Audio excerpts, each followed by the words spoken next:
Sidang adat yang mulia, hadirin yang kami hormati. Assalamualaikum warahmatullahi wabarakatuh.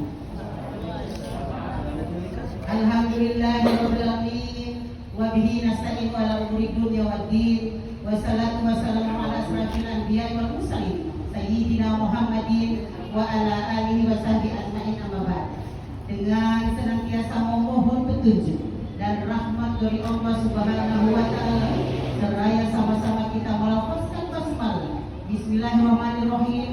Lengkut talon ada tilo umur kolobalang atau peminangan dari anak Sufyan menanti putra Bapak Ishaqah, putra kedua dari yang terhormat Bapak Muli Benpak almarhum dan Ibu Sinti Banting SPD MPD, kepada anaknya Sinta Devriyanti Ahmad SKM, putri keempat dari Bapak Yasin Ahmad almarhum dan Ibu Sriyanti Barwati almarhumah pada hari ini Sabtu 17 Rabiul Awal 1446 Hijriah bertepatan dengan tanggal 21 September 2024 dimulai.